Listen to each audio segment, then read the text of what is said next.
Have you ever gone to buy a chainsaw chain and all those numbers just confuse you and you don't know where to find the numbers? If you do find the numbers, you don't know what they mean. So when you go to the store, you really have no idea what you're buying. Today, I'm going to demystify that. I'm going to show you what all the numbers are that you need. I'm going to show you where to find them. And then I'm going to explain how you can actually find those numbers, even if it's not written or you don't have the manual. So let's go ahead and let's get into it. So first of all, regardless of what chainsaw that you have, you really only need three things to be able to change that chainsaw blade out. You need to know your drive length, you need to know your gauge, and you need to know your pitch. So let's go ahead and discuss where we're going to find those things. The very first place I'm going to look is going to be on my bar. Now I'm going to have numbers on the top of this bar. Let's go through them. So if you take a look at the Steelwood Boss, you're going to see a bunch of numbers up here right towards the actual engine.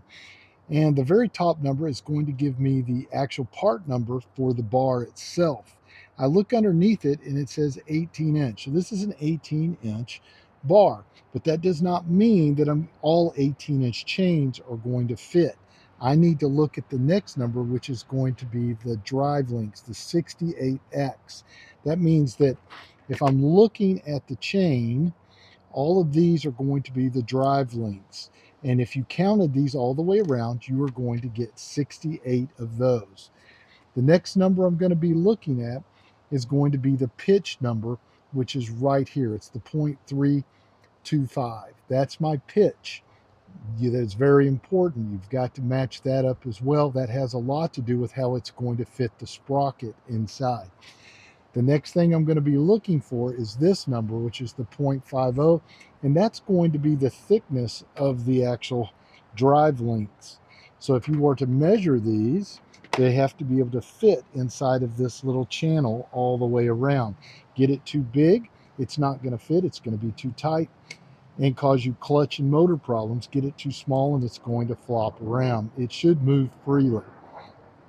So those are going to be the main numbers that I need, and a lot of times I will find them on the actual bar. Now you're not going to find those numbers on every chainsaw. This is a Poland, and these are actually now made by Husqvarna. This particular chainsaw is about 20 years old, and if you notice, there are no numbers on either side of this bar. But what they did, which I thought was really interesting, a bit of history, is they did a color code. If you notice, there's a blue dot here. They would match up the chains with a blue dot and the packaging, the bar with a blue dot, and even sometimes the sprockets. They use different colors depending on the actual chain size itself, so that you could match those up without having to really think about it. So how the colors actually worked was a blue was a 14, a red was a 16, and a yellow was an 18. So I looked all that up because you can't really find it anymore. They discontinued that. But it was a really cool deal, especially for the homeowner. And as long as you kept everything factory, it works great. But if somewhere along the line you start changing out the bars, different chains, different sprockets, it's not going to work right for you. So you still really need to understand the basics. All right, so the number one way that I'm going to find my new chain is by the bar. Now, if I can't find numbers on the bar and my chainsaw just flat doesn't have them, or the bar is so wore out you can't read anything, then the next thing I'm going to do is I'm going to turn to my manual. And if you look at specifications in your manual, it's generally going to give you a lot of the basics that you need to be able to get the chain for your chainsaw. But say you don't have the manual, say your bar is messed up.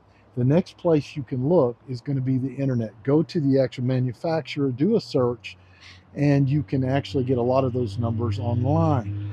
Now, say all three of those methods are not working for you. What are you going to do now?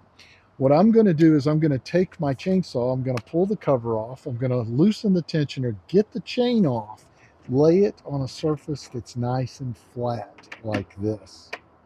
So I've seen a lot of guys pull their chains off and they'll set it just like this, and they're going to pull a tape measure and they're going to measure just like that. They're going to say, oh, I need a 22-inch chain. And they are extremely wrong, because this chain has to go inside of the covered area and around a sprocket. So you're really measuring the wrong thing. If I measured from here this is going to be a 14-inch because it goes up to the guard, and this is actually a 14-inch, bar, 14-inch chain. If I take my steel, which this is the chain for the steel, and I measure the same way, I'm about 17, and technically this is considered an 18-inch bar. So you cannot go by tape measure alone trying to measure the chain. All right, so let's take this new chain as an example. We're going to say we've taken this chain off of our chainsaw. Now, if I'm trying to replace this chain, the very first thing I'm going to figure out is my drive links.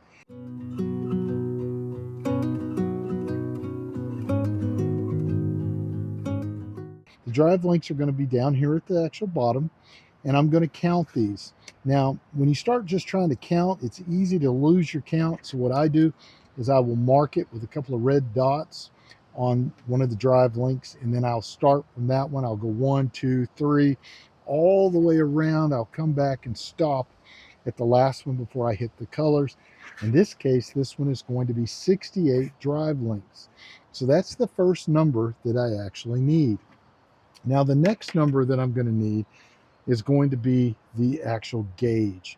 Now, I like to use calipers. You can use a digital set like this, or you can use this one here, which is manual. And you're going to take the drive link itself, because what we're trying to find out is the thickness of the opening in the bar of our chainsaw. We need this to be the same. And there's generally going to be a few different ones that are common.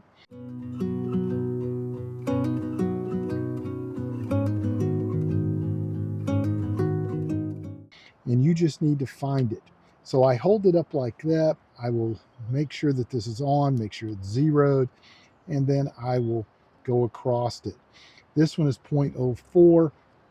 It should actually be 0.05. So it's not always accurate doing it with the chain. This is one measurement. I like to take the chainsaw and I will measure the actual bar opening. Where this slides up inside, I'm going to measure this opening right here. I will go across that with the chain off, and it'll give me a more accurate measurement, because this one technically is supposed to be 0.50.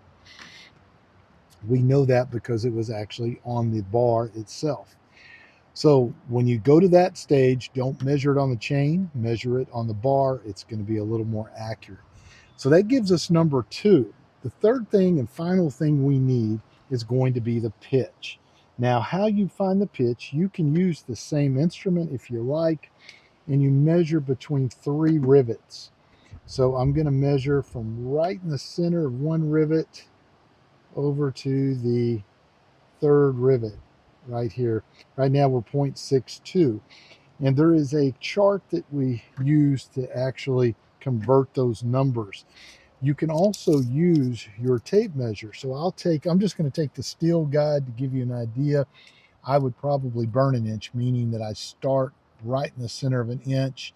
I go to the middle of the third one, and I'm going to be 1.25 inches.